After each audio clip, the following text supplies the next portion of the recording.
ইমান মক্কেল দৃঢ়তা মই মোৰ লাইফত দেখা নাই। আৰু মাহঁতে কয় কি তাই একদম সহজ সৰল আজলি বোৱাৰী। আৰু ইমান শাস্তি কোনখন ঘৰৰ কোনটো বৰেকে সহ্য কৰি আছে বে। মানে ইহঁতক ইমান মাৰি আছে তথাপি ইহঁত কিন্তু মৰি নাযায়। আৰু যদি কিবা কাৰণত মৰি যায় তেতিয়াহ'লে আছে নহয় পুনৰ জন্মৰ আৰু এটা ৰাস্তা।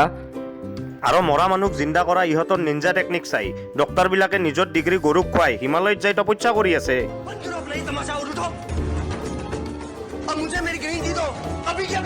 A few moments later. নমস্কাৰ মিত্ৰ আৰু মিত্ৰানীসকল, এইটো ভিডিঅ' চোৱাৰ পিছত মৃত্যুৰ পৰা যিমান ভয় আছিল মোৰ সকলো ভয় একেবাৰে নোহোৱা হৈ গৈছে। কাৰণ গ্ৰীণ টি আৰু ব্লেক টিৰ কথা ক'লে মৰা মানুহ জিন্দা হৈ যায়, গতিকে মৃত্যুক ভয় কৰি কি লাভ। যিমানটা মোৰ LIC পলিচি আছিল বা জীৱন বীমা আছিল চব উইথড্ৰ কৰি দিছোঁ। আৰু আজি ৰাতিপুৱা এটা জীৱন বীমাৰ পৰা কল কৰিছিল, কৈ আছে যে ছাৰ আমি অমুক ফাইনেন্সৰ পৰা কৈছোঁ আপুনি যদি জীৱন বীমা কৰে মাহে যদি আপুনি যদি 2-3 হাজাৰ টকাকৈ দিয়ে তেতিয়াহ'লে আপোনাৰ মৃত্যুৰ পিছত আপোনাৰ পৰিয়ালৰ মানুহে 1 কোটি টকা পাব। তো মই সিহঁতক ক'লোঁ ঠিক আছে এক কাম কৰা, এটা মই মোৰ ফালৰ পৰা মই অফাৰ দিছোঁ 1 কোটি টকাটো মোক আজি দি দিয়া। ঠিক আছে মাহত 3,000 জেগাত 5,000 টকা লৈ ল'বা। মই নমৰালৈকে মা বাইদেউহঁতে ডেইলি 1 কাপুৰৰ চিৰিয়েল চায়, বিয়া কৰালে হয়তো ৱাইফেও চাব। গতিকে 1 কাপুৰৰ চিৰিয়েল চাই কিবা নিঞ্জা টেকনিক খটাই পেলাই যিহেতু মৰা মানুহক জিন্দা কৰিব পাৰে মোকো জিন্দা কৰিয়ে ল'ব।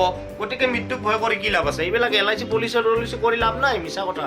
আপোনালোকক কৈ দিওঁ মোৰ দৰে কিন্তু 1 কাপুৰৰ চিৰিয়েল চাই LIC পলিচি নকৰাকৈ নাথাকিব। কাৰণ LIC হ'ল জিন্দগীকে সাথ ভি জিন্দগীকে বাদ ভি। LIC এজেণ্ট বুলি নাভাবিব আৰু এনেই কৈছোঁ। I am sorry, Babu. এতিয়া যিখন চিৰিয়েলৰ নাম কম সেইখন চিৰিয়েলৰ নাম হ'ল নাগিন।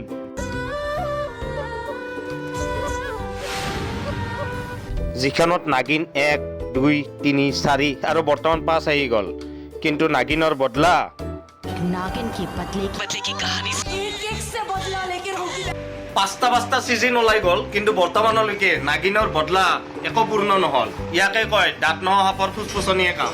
আৰু চবতকৈ ডাঙৰ কথাটো হ'ল এই নাগিনবিলাক ভাৰতৰ ধনী ধনী ব্যক্তিৰ বৰেক।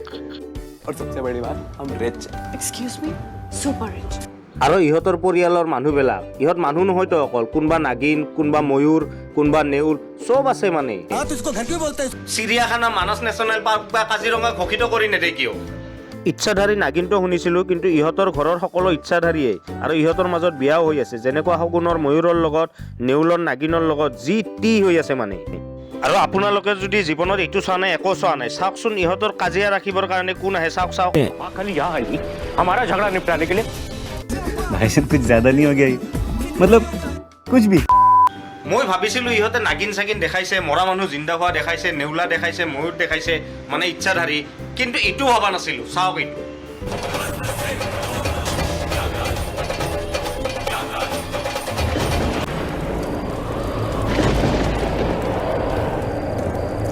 নাই চিৰিয়াছলি কালিমা আহি যোৱা দেখালে। ইহঁতৰ ঘৰৰ কাজিয়া ৰাখিবৰ কাৰণে মানে খুদ কালিমা আহি গৈছে। আৰু আমাৰ ঘৰত যদি কাজিয়া লাগে তেতিয়াহ'লে ঘৰৰ ছাইডৰ মানুহগিৰিও কাজিয়া ভাঙিব নাহে। আৰু ইহঁতৰ ঘৰত খুদ ভগৱান কালিমাই আহি যায়।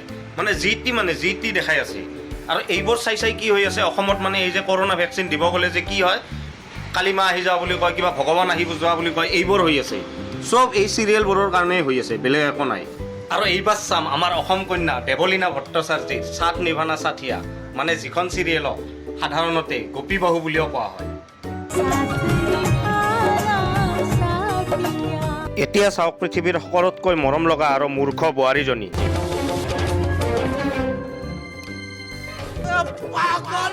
আবে 2021 চনতো কোনোবা ইমান মূৰ্খ কেনেকৈ হ'ব পাৰে বে, টাৰ্জেনৰ খানদানৰ নেকি? কিন্তু বোৱাৰীজনীৰ ধৈৰ্য শক্তি তামাম, যোনে আহে মন্দিৰৰ ঘণ্টিৰ দৰে বজাই থৈ যায়।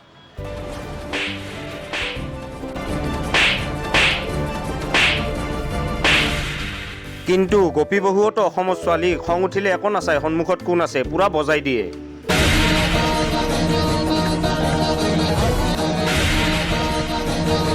এবাৰতো নিজৰ শাহুমাককে বজাই দিলে কাণৰ তলত, আৰু মাজে মাজে গোপী বহুৰ দেহত কালিমা সোমাই যায় আৰু পুৰা একশ্যন চুৰু হৈ যায়।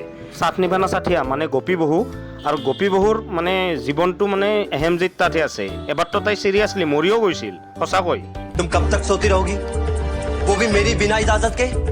मेरी ग्रीन टी, ब्लैक टी, मेरे कपड़े, मेरा खाना पीना मुझसे एक बार नहीं पूछा तुमने? मैं तुमसे आखिरी बार कह रहा हूं, अगर तुम मेरी बात नहीं सुनोगी ना तो तुम देखना मुझसे बुरा कोई नहीं होगा बंद करो अपना ये तमाशा और उठो नहीं আবে গ্ৰীণ টি ব্লেক টিৰ কথা কৈ এনেকৈ ধমকি দিলে যদি মৰা মানুহ জিন্দা হৈ যায় তেতিয়াহ'লে ডক্টৰবোৰৰ কি হ'ব বে আবে পাগল তাই অসমৰ হয় এই গ্ৰীণ টি ব্লেক টিৰ কথা কৈ লাভ নাই লাল চাহৰ লগত খলা চাপৰি পিঠা টেকলি পিঠা বা মাকাৰেৰ কথা কওঁ জাপ মাৰি উঠব মানুহ মৰি আছে আৰু গ্ৰীণ টি ব্লেক টি কিন্তু চমৎকাৰটো তেতিয়া হ'ল মানে যেতিয়া